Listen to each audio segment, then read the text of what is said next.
Hi, everybody. Welcome to the ThemesToBeScene podcast. My name is Matt Klaus. I'm Tara Kostic. She's giving me a really bad face right now. Just daggers through my soul. Like you just drank 5 coffees or something. I had to start the show out with some energy. Okay. Give it a boost. Yeah, what time is it? It's like... Yeah, 10:30, 10:45. Yeah, it's late. We are going to be concluding our series of episodes on Jordan Peele's Us. Mm-hmm. It took a really long time to do our research, and now it's taken us a really long time to get the series done. So, we're starting off here almost at the end of the film. I think last third of the film, maybe. I think so. Mm-hmm. I don't think this one's going to be a full hour and a half like it usually is. No. But sit back, enjoy.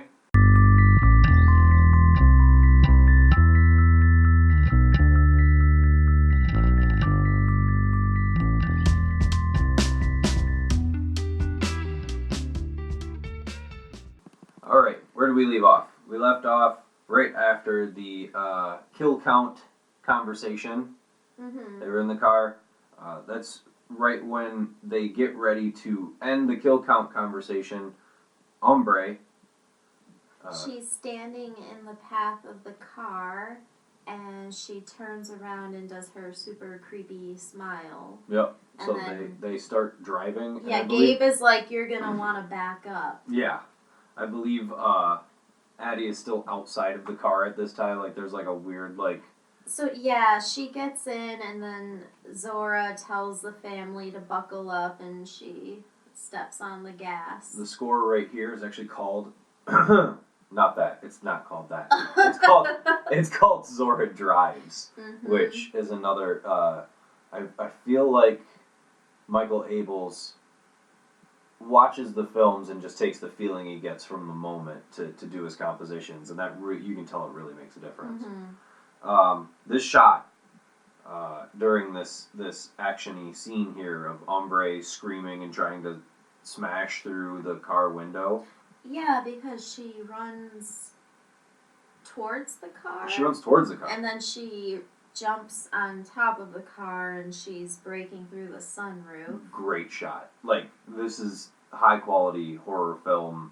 This is one up on the horror that we would have experienced in his earlier film, Get Out. He doesn't have this high-octane moments in that.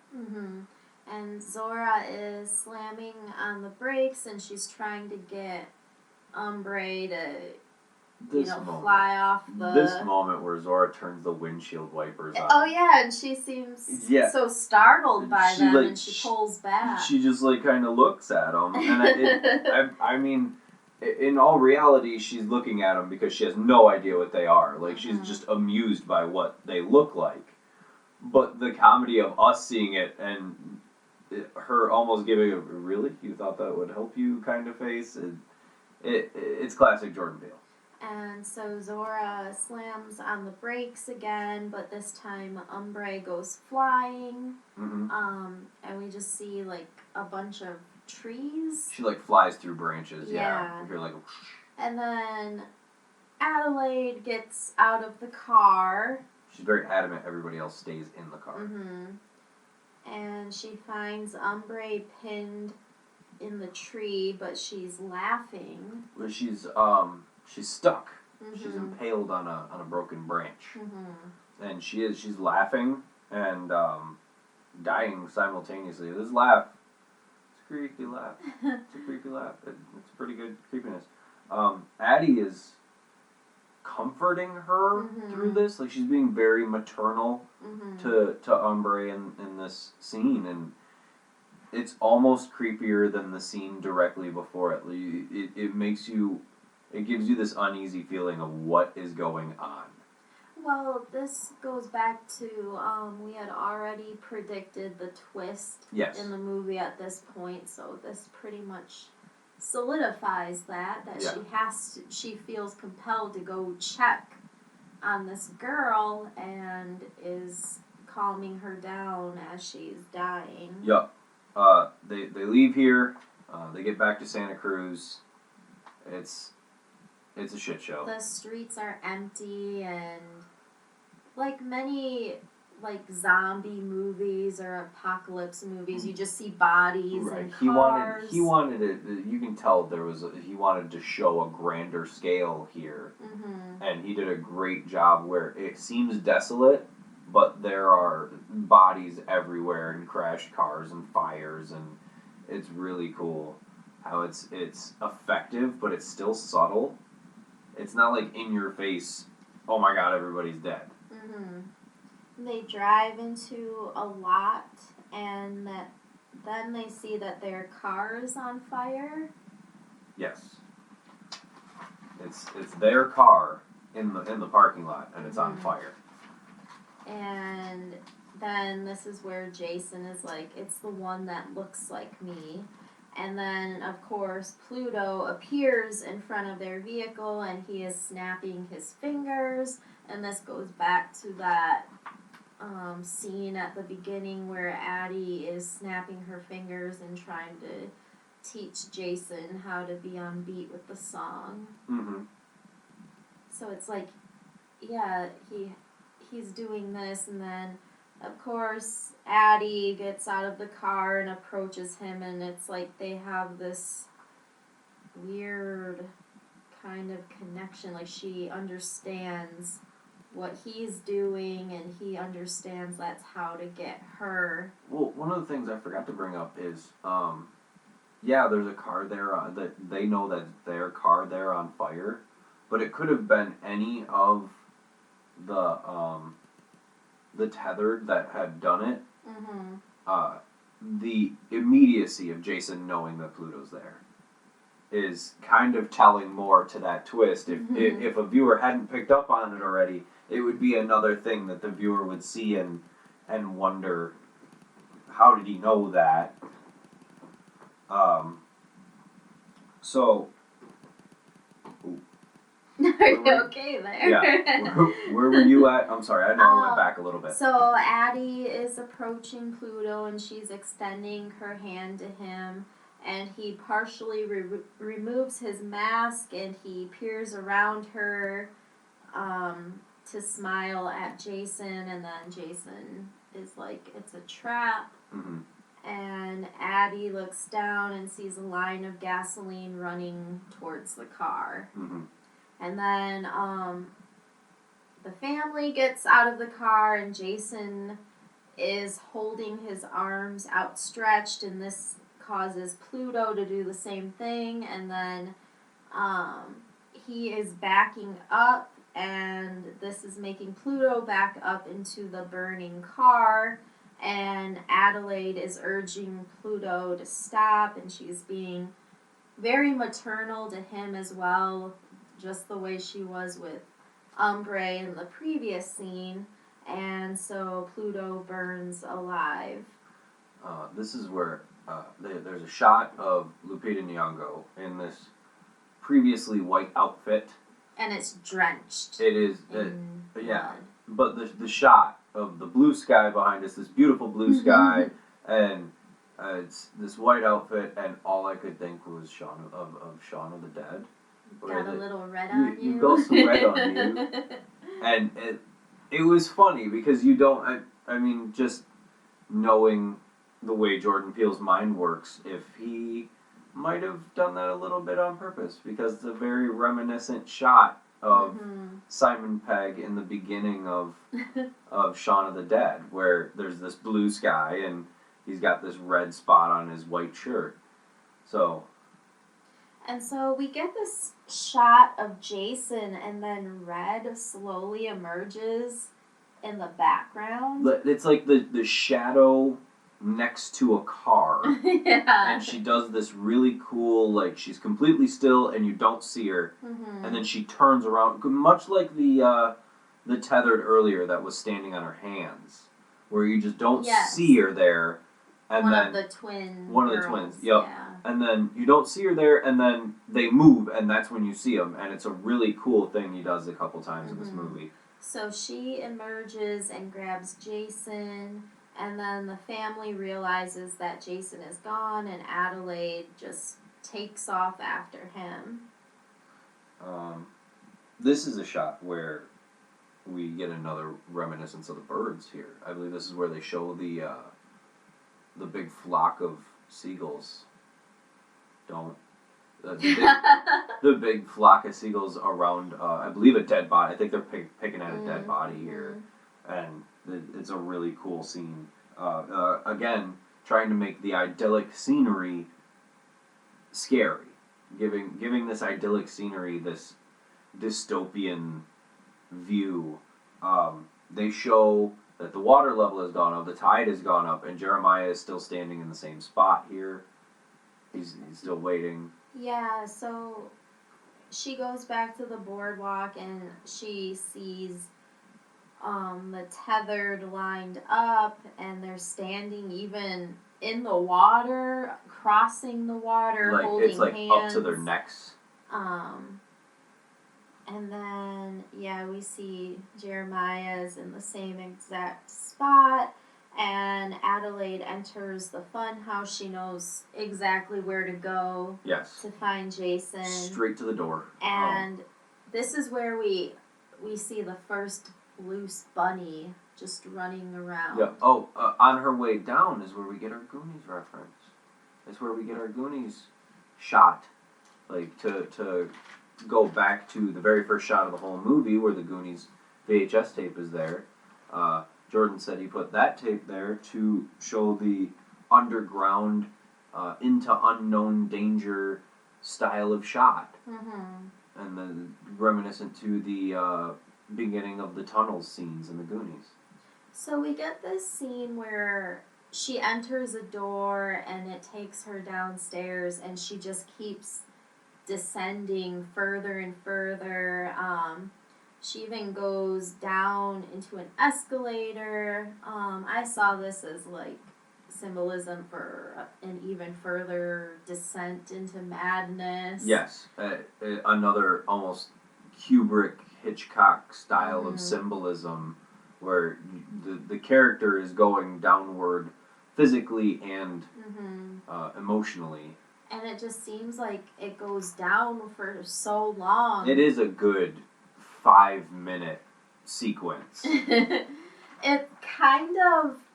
So, if anyone is familiar with Nightmare on Elm Street 3, The Dream Warriors, the scene where at the end,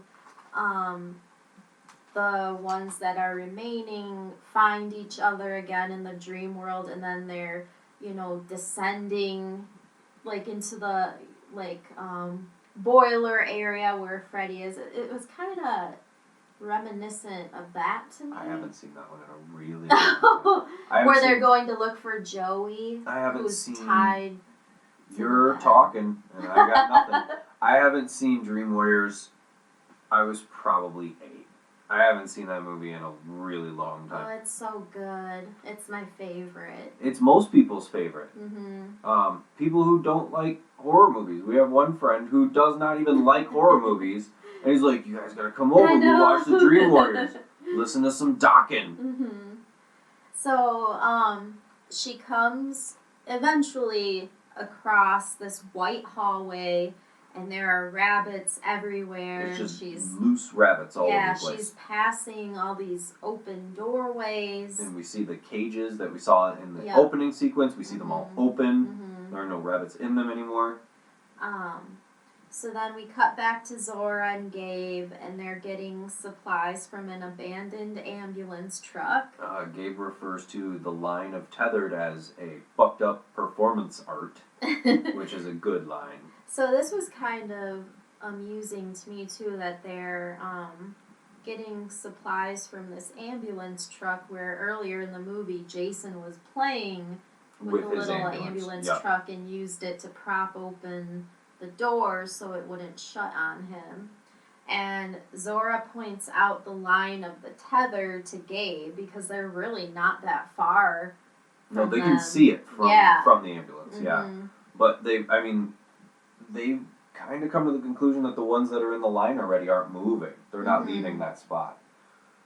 Which is really creepy to think about, because all the ones that are standing there just holding each other's hands, just makes you think, wow, they've already killed all those people. So. All the people that they represented oppositely are already dead. Mm-hmm. We cut back to Adelaide confronting Red. Yeah. Red, it's like a little classroom. It's like a classroom. It looks like an elementary school classroom. Red is drawing stick figures, holding hands on a chalkboard. And she's saying how it must have been to grow up with a sky. We're human too, you know. And then there's this kind of cool shot, very Hitchcockian to me. Exactly. It's the close-up of Red's face with Adelaide slightly in the background. It's almost like split screen, but half of the screen is half of Red's face, and then Adelaide is on the other side of the split screen, almost not really in focus. And there's only a couple directors who would do something like this. One of them, the first one definitely being Hitchcock. I could see De Palma doing a shot like that. Yes. Definitely De Palma. But to be able to pull it off takes a certain form of mastery to make it look good and make sense. And we get this exposition in this form of seeing, in this shot, we get this exposition from Red explaining more of why. And it's this close-up shot of Red's face, so we are face-to-face with this little girl that we knew at the beginning of the film, and we're meeting up with her again, but now we know that she was the one that was taken and switched, which is really sad. And this is where we come to understand the man with two brains reference. She explains that this now is where she explains that the tethered pretty much mirror what the people above do, almost exactly, or as exactly as what they can. Because the place that they're in, this underground tunnel, Red says that it was humans that built this place, and she talks about humans figuring out how to copy the human body but not the soul, and the soul remains one, shared by two. It's almost like cloning. It's almost like a cloning film at this point, but it brings up the philosophical question that if you clone someone, does that clone have its own soul? It goes from an excellent horror movie to asking a very deep question that kind of breezes past, and then once you think about it, the more you think about it, the scarier it gets. Because once these people have been cloned, now they're sharing the soul that was there for the original person. And that's why they have to mirror the people above. But they don't mirror everything exactly. Right, they mirror everything as close as they can. It within their because I boundaries. know that was something critical that came up with many viewers, well, why don't they all do the same exact movements at the same time? Well, because they're not above the ground, they're not on a roller coaster. It's not that they're mimicking because they have to or they're forced to. They're mimicking because they're compelled to. They feel like they need to. It's a much larger social commentary when you look at the tethered as people from poorer economic backgrounds, and then people above ground as people who really haven't had to worry about those things, and then you see that Keep going, you're making sense. I know, I just started to tear up a little bit. When you see that the tethered don't have the means to be able to do the same thing. So we see the things that more affluent people or people who don't have to worry about their means as much do, and we try to get as close to that as we can, but we can't. And that's what he's showing. And it's one of the most excellent uses of symbolism in film that I've seen in a very, very long time. and he should be way more commended than he is outside of the genre film standpoint. So, Red continues on. She believes that the tethered were created to control the bodies above, but they failed, and so they abandoned I can't even talk, the tether down in these tunnels, and they just left them all there to die. Yeah, they didn't think for generations the tethered continued without direction. Right. And they all went mad down here. The lack of the sun and the ability to socially move themselves forward, again, brings us back to the analogy I just made. But physically, we see what it's done to the tethered in the film, and it's just as scary, where we see they get these sunken eyes and this drained out skin, and nobody really knows how to properly take care of themselves hygienically.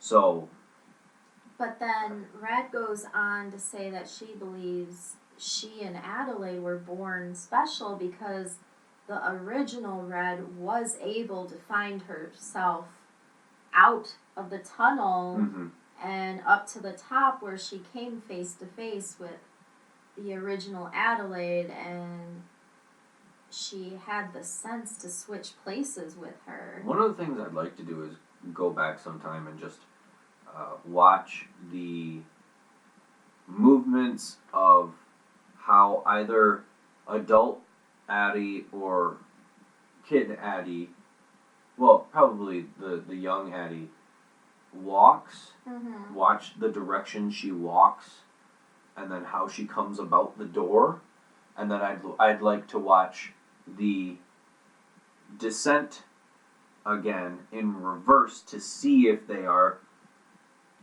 directionally polar, because if they are, that would mean that Red and Addie in the beginning of the film actually were still mirroring each other. They just ended up at points where they met.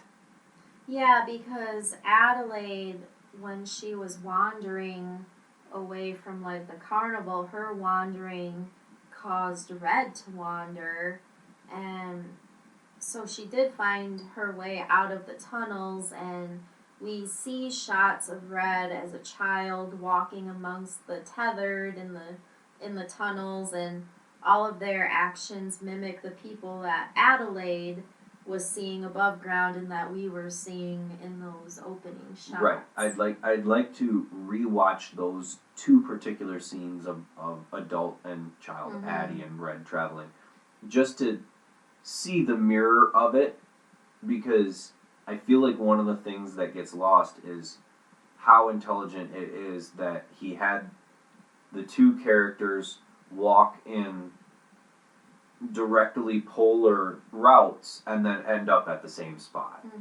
It's genius. So she had pulled Adelaide down to the tunnels, and they switched clothes, and was she tied to the bed? She tied her to the bed, yeah. By her hands, by her wrists, yeah. And she had choked her? She wrapped her hands around her neck, and that's how she knocked her out. She choked her unconscious and then dragged her down to the bed. Do you think her choking her maybe also had an effect on how her voice sounds? Yes. I always thought that that's what had happened, is that she had damaged her vocal cords or her esophagus or something of that nature, and then just lack of use over time didn't allow it to heal. Red never stopped thinking about Adelaide. She would dance when Adelaide danced, and the tethered began to see her differently. They began to see her as a savior. The shirt, the Hands Across America shirt, became an icon, a revered item, almost of religious importance to the tethered.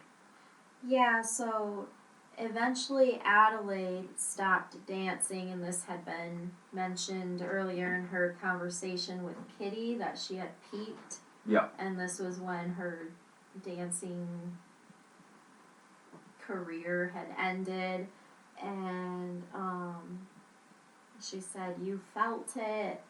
And I believe this is when Red began to plan the escape. Yeah. It took her years. We see them getting organized. Yeah. She used the Hands Across America t-shirt. "I didn't just need to kill you. I needed to make a statement that the whole world would see. It's our time now, our time up there," which is like a direct quote from the Goonies.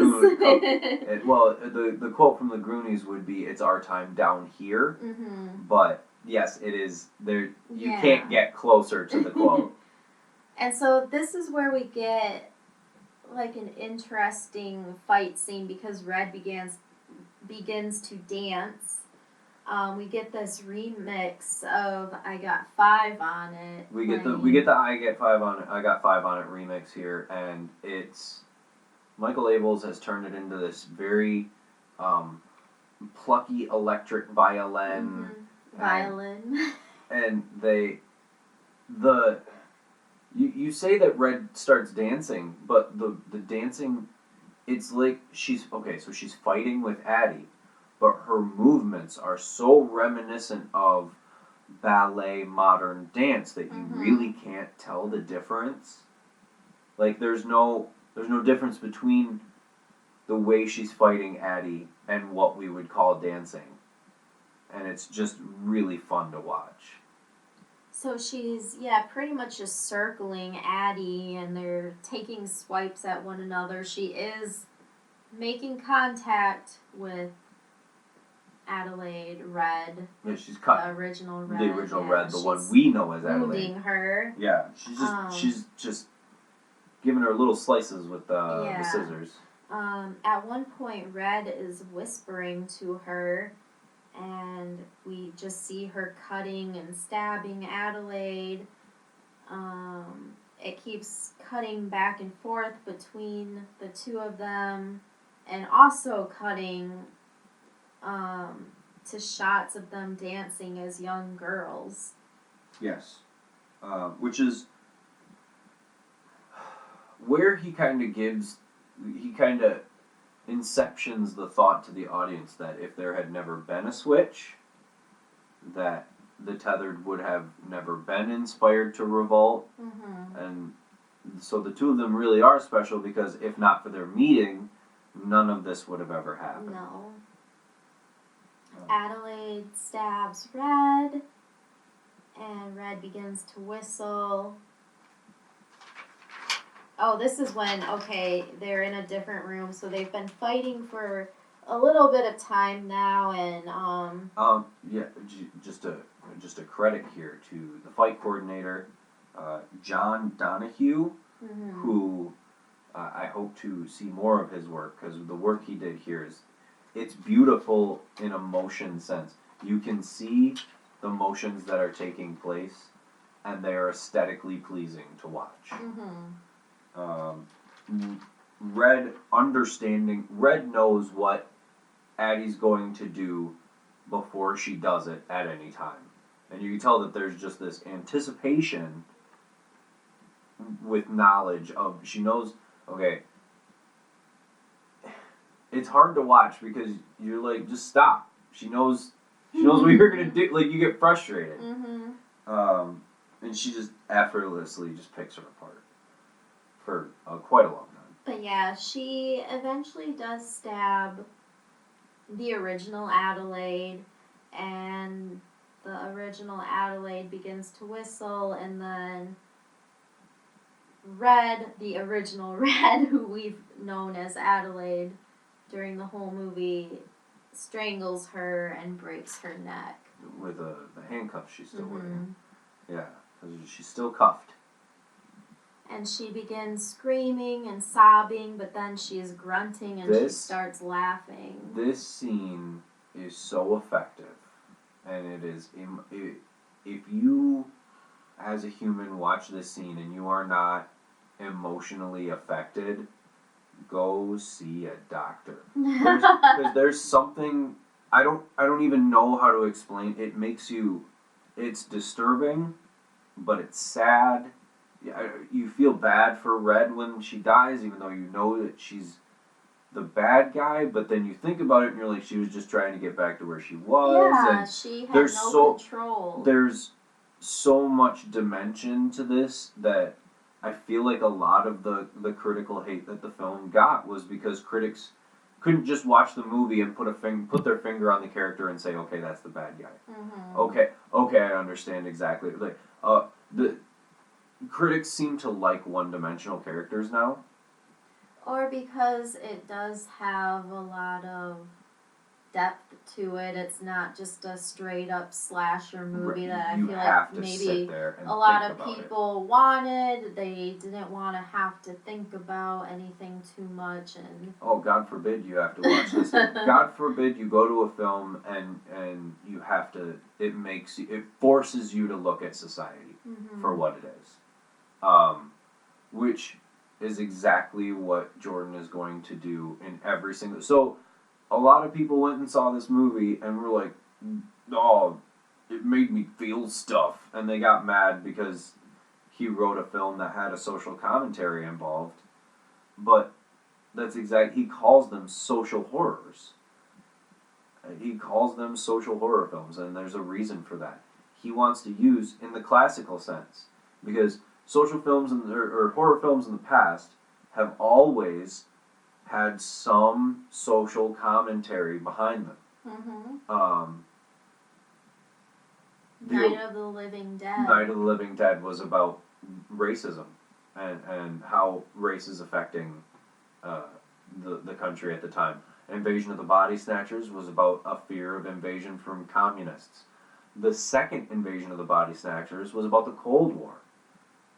And then Dawn of the Dead was about consumerism. Consumerism taking over America rather than having a emotionally harmonious society. It's what horror films were originally supposed to do. And I don't mean that in an explicit sense, like, oh, if you make a horror movie, it has to have a social commentary. But all the great horror movies do. And it's not an explicit thing that somebody says, oh, this means this. But you watch it and you know.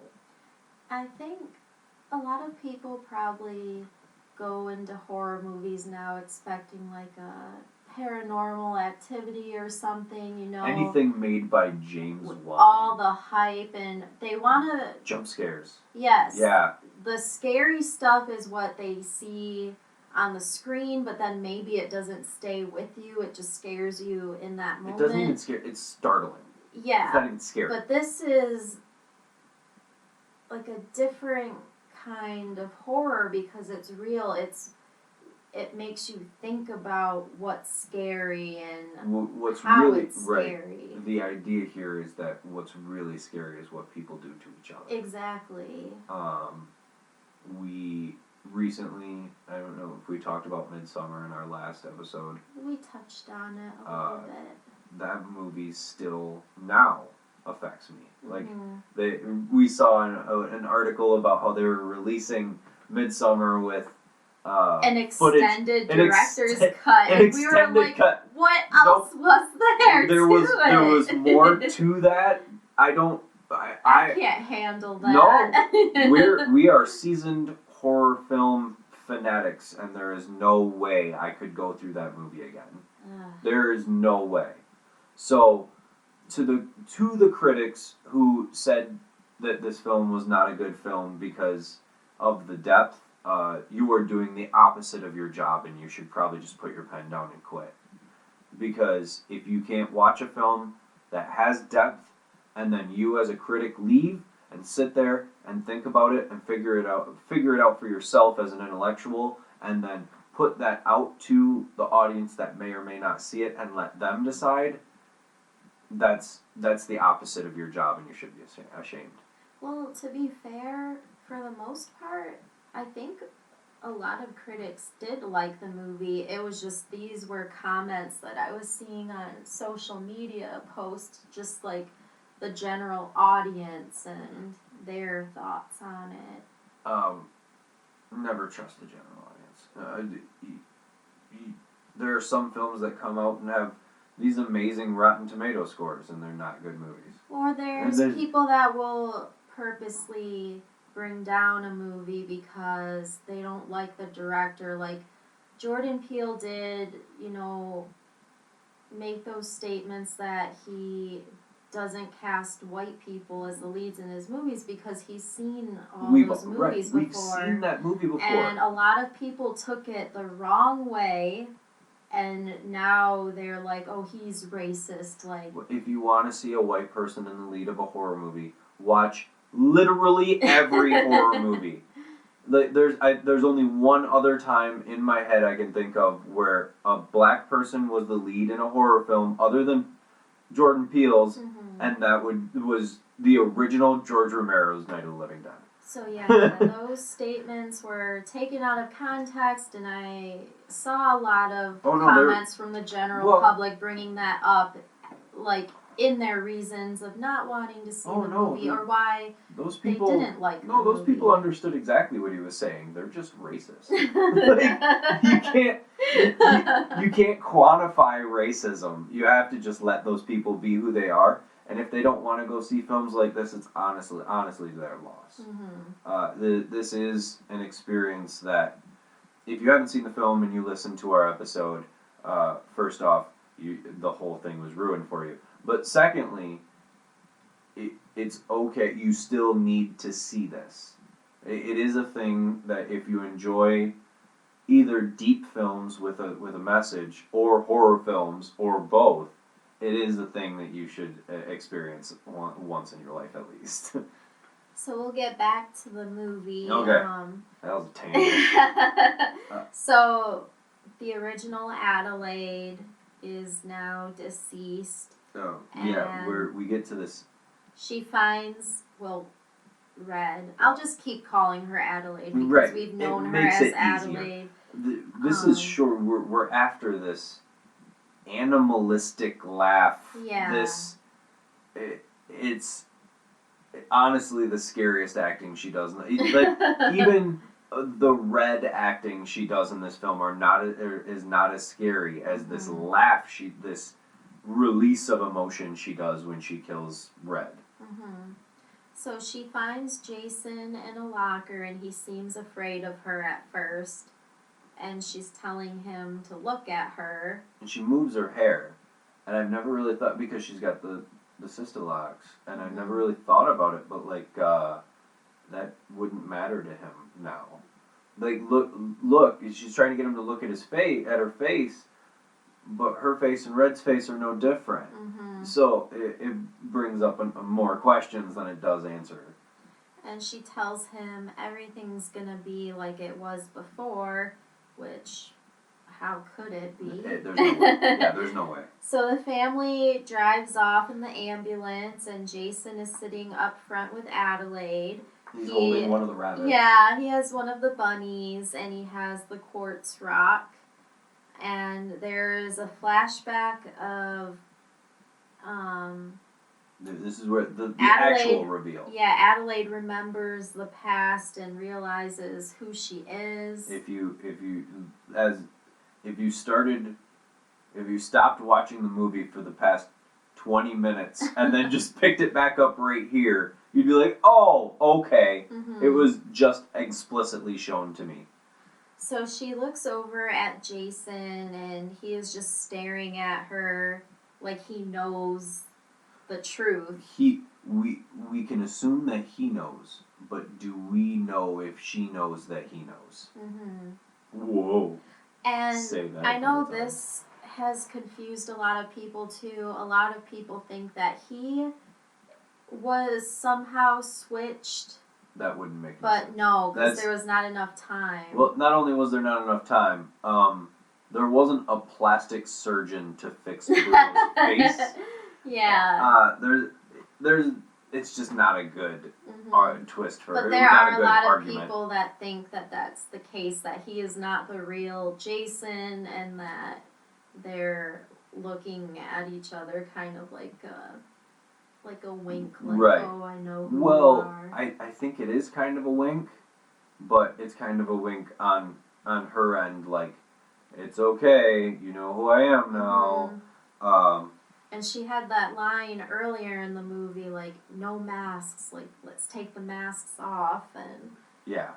The so, final shot. Yeah, she smiles at him, and he just pulls down his mask. Yeah, he's gonna be scared of her forever. Mm-hmm. The final shot is this wide-out shot, and we see the line of the hands across America, the tethered across America. Yeah, it's an overhead shot, and... It's just destruction, I'll explosion. be honest, like, we saw this initially in the theater, and this scene was kind of making me feel a little dizzy because of the heights, and... It goes up fast. Mm-hmm. The helicopter, it's set to a song called The Flowers. Mm-hmm. What's the name of this singer? Is this Minnie Riperton? Yes. But if you don't know who Minnie Riperton is, she's the mother to SNL legend Maya Rudolph. Mm-hmm. And she had the famous song, Lovin' You is Easy 'Cause You're Beautiful. Yes.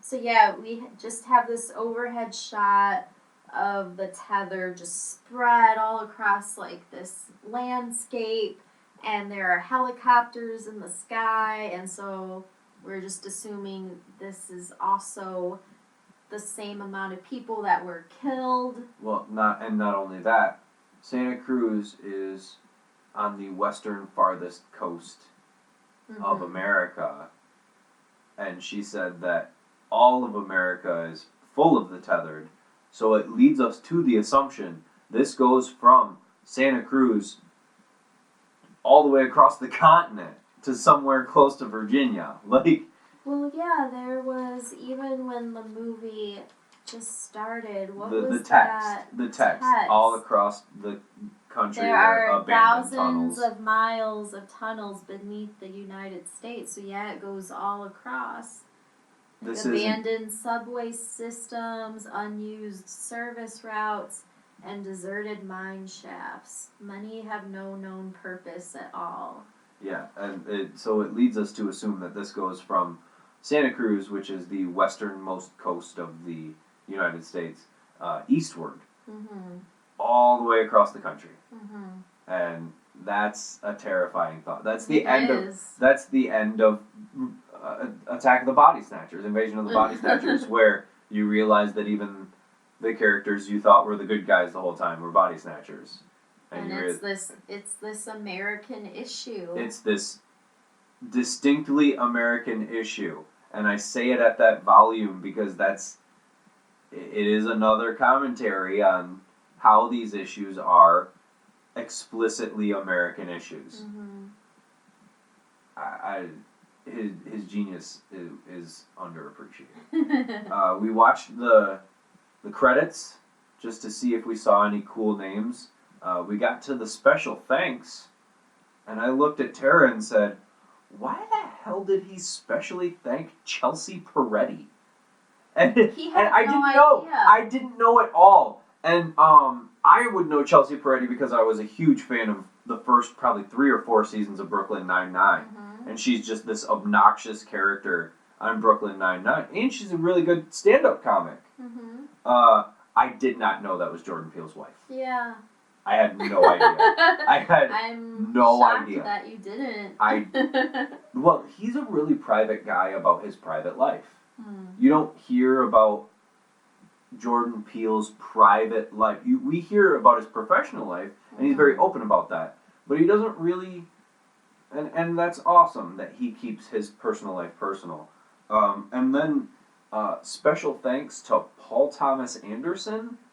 Did we ever look up why he's specially thanking Paul Thomas Anderson? I know that I believe around the time the film came out, Fangoria saw like a revival this year, and the magazine did a special feature on us, and I think Paul Thomas Anderson interviewed Jordan Peele for it. That makes a lot of sense. So I'm sure they've known each other. They seem like before too. But yeah, they seem like guys who would travel in similar circles. Mm-hmm. I believe Paul Thomas Anderson.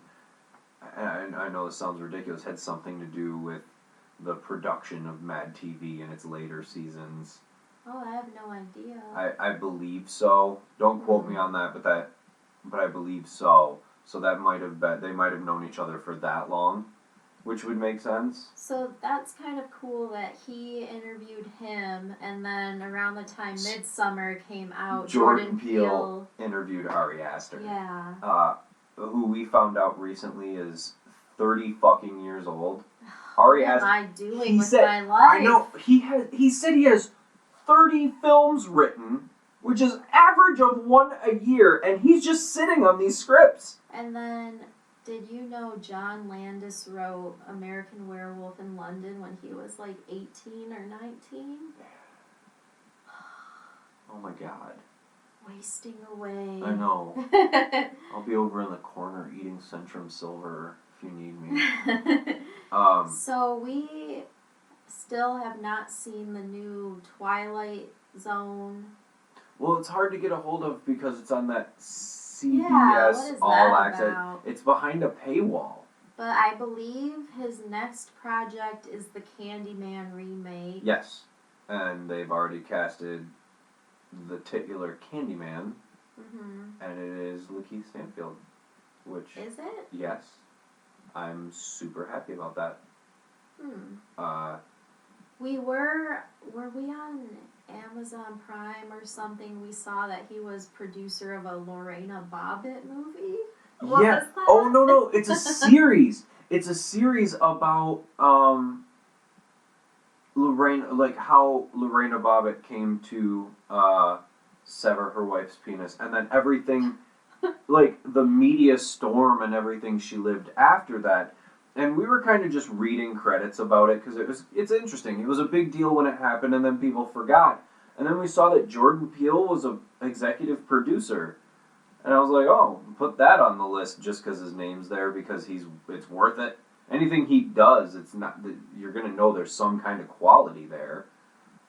We haven't watched it yet because we watch a lot of stuff.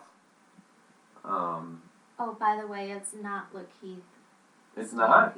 That was the original report. Yeah.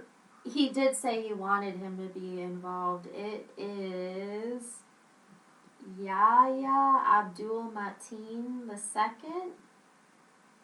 II. And he says the film will fit in with Us and Get Out. So it is going to be a social horror. Oh, I'm sure. Yeah, which... A lot of people never even looked at the original Candyman for the social commentary that it held. That was another movie even though I was very young when it came out, it was one of those things where I think people were expecting this straight up slasher movie, like, oh, all these kids will like be at a party or something and do the Candyman thing in the mirror and get killed, and it was a much deeper, darker movie about a eternal form of love, which that guy Tony Todd? Nope, the writer Clive Barker? Why can I never remember his name? When you talk about Clive Barker writing, there's always this deeper, this striving for a deeper connection. So in Hellraiser, it's this striving for this deepest form of pleasure, which ends up being pain. Lots of pain. Yes. Like when I think of the Hellraiser movies, I just think of like straight up pain. Right, but when we think of the Cenobites, they're not looking for pain. They're looking for the deepest form of pleasure, which just happens to come out as pain to them. When you look at something like Nightbreed, these monsters, as they call themselves, are just looking for a home, and the actual monster in the film is a attractive human male who's a serial killer. So there's always, in Clive Barker writing, there's always this looking for a deeper feeling. And in the original Candyman film, Candyman, as it were, is looking for this deepest form of love with this woman. He feels this eternal form of love with the character, the female lead, and he feels like it's this it's a love transcendent of time, and that stuck with me in a way other than a horror film.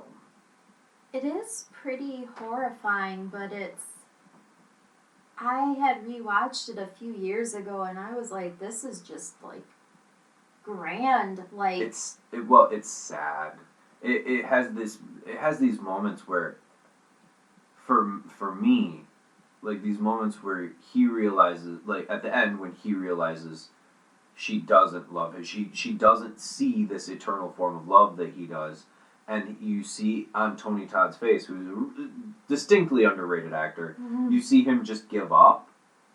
And I remember as a little kid watching the end of the original Candyman and crying for him. But you're right, there are these parts where there's these, like, paintings, the giant murals, and these beautiful lighting camera angles.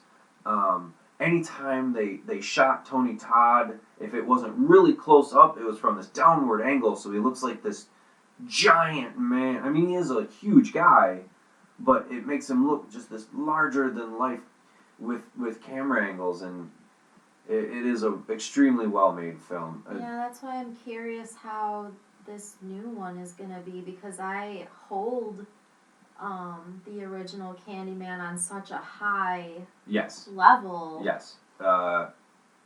Very rarely would I say I'm a huge fan of Clive Barker. Most of the time I'll watch a Clive Barker project and be like, oh, I mean, this is cool, or I'll not like it, or something like Midnight Meat Train where you'll be like, oh, what's going on here? And then you get to the end and you're like, well, that was dumb. But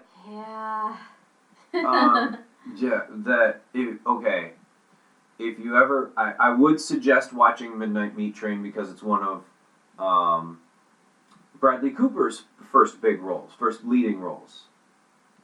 But get to about, watch your time ticker, get to about 10 minutes left in the movie, and then just shut it off.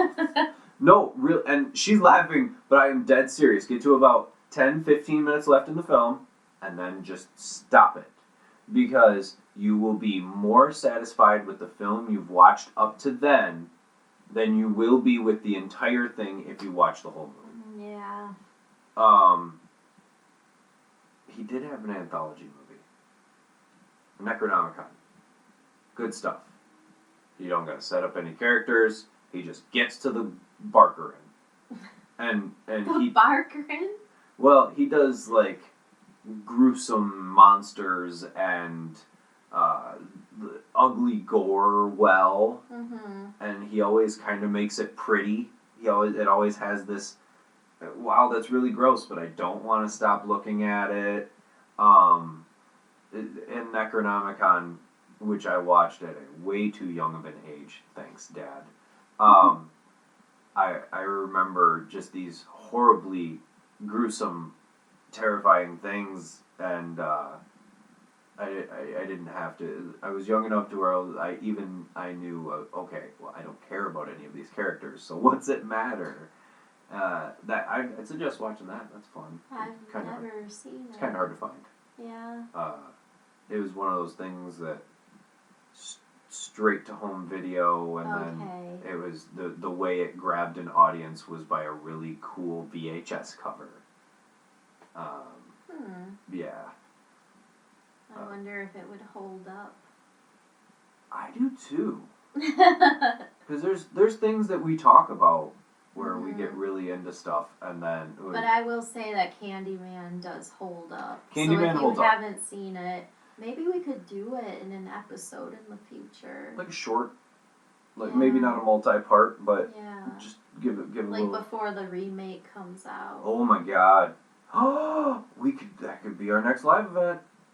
It's a maybe.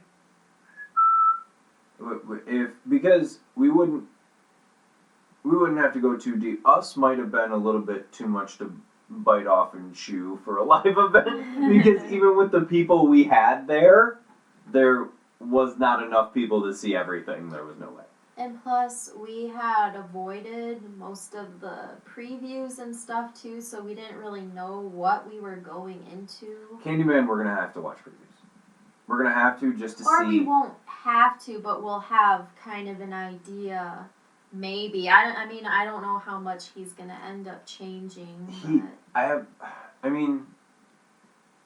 He's going to have to change the story slightly because it's still gonna be set in modern times. Mm-hmm. And it wouldn't make sense. Like, it made sense in the 90s for this gentleman to have been killed during just post-slavery. Mm-hmm. But it wouldn't make sense for a young woman in 2019 to come across a ghost from just post-slavery. That's way more of a stretch for audiences. Because we now, even though it wasn't that long ago, feel so far removed from it. Mm-hmm. But I wouldn't put it past him to have Candyman be from the early 60s. I hope it translates well. Like I said, we haven't seen any of the new Twilight Zone movies, but I know a few people who I know have respectable opinions on film and stuff who said that some of the episodes ran for too long, like they could have been just 30-minute episodes, so the fact of him doing a remake is a little concerning, but I feel like it's a character that he would be so emotionally invested in that if he didn't feel confident in it, he wouldn't do it. Mm-hmm. Yeah, because weren't we reading, what was the movie he had turned down? He turned down some different movies. It was another remake, too. Or was it a Star Wars movie, or... I don't remember. I don't remember I feel like it might have been a franchise or something. Yeah, I feel like But he did turn down a couple big name films to do Candyman. Or even to just do Us, because some people, after the success of Get Out, they started offering him different projects and that he wanted part of me feels like they were offering him. He was working hard to get those jobs before Get Out. Mm-hmm. And then Get Out came out, he won his Oscar, everybody sees how amazing he is. Oh, do you want this job now? No, I'm good. you probably should have given me that when I asked you if I could have it. Mm-hmm. Good for him. Honestly, I told you guys 2 episodes ago that I was just gonna slobber all over Jordan Peele's name over the course of this, and I know I have. You really have no idea how much he does also outside of the episode, so... Yay. I talk about Jordan Peele often. There's a reference a day. Between Jordan Peele and Donald Glover, I feel like those are the 2 people that I look at for, if not only artistic integrity, but just the integrity of doing what you do on your own. Like, they're role models. You haven't really talked about Donald Glover in a long time. I feel like he's probably feeling a little left out. Well, he hasn't done much. He did Guava Island. Mm-hmm. which we haven't seen. No. But after Atlanta... And The Lion King. I don't count that as... that's just a voice thing, though. That was just a... Yeah. He was just a voice in that. Which, I mean... He has a voice made of gold, so what's the difference? But, he hasn't really done his own thing. We haven't really gotten a whole lot of new Childish Gambino. We haven't really gotten anything new, particularly writing-wise, from him since Guava Island, and that was almost a year ago. So, I'm not saying he's falling out of relevancy. I'm just saying he's... I mean, I listen to Childish Gambino every day regardless. I still listen to Awaken My Love is an album that I still consider ahead of its time, even though it's an old form of music. Because the Internet is still one of my favorite albums of all time. Why are you looking at... She's giving me a look. I know you guys can't see her. She's giving me this look, and I don't like it. No, we're feeling kind of torn. We still don't know what movie we're going to do next. I feel like we've spent so much time on this one movie, and now we don't know what one we're going to do next, and if we could get some input, that would be really helpful. It's like bench pressing 350 pounds, and then realizing that all the other weights are only like 100 pounds. Like, this was difficult. Yeah. It was somewhere between 9 to 12 hours of research and notes that we did, 26 pages of notes between the two of us, 4 recording sessions. It was difficult. Mm-hmm. We don't want to do a movie this deep again for a while. No. Just give us a nice 2-parter again, and we'll be happy. But I think this is where we're going to end this conversation. Yes.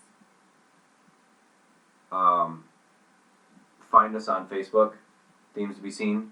Wow, we finished before midnight. Ooh. Yeah. The witching hour. Facebook, YouTube, ThemesToBeScene on YouTube. Yes. Like, follow, subscribe, share. Hit that bell thing. Hit the bell thing. I don't know if that does anything for us, but every once in a while. And make sure that all of your new subscribers see your new videos when they're posted. Yeah. Mm-hmm. Oh, no, I mean, I know that. I'm just saying, I don't know if them pressing the bell thing do anything for us? No, it's more for them. Okay. We'll press it anyway. Send us a message, comment, review, do the Facebook review thing, because that's how Facebook knows to tell other people about our show. Yeah.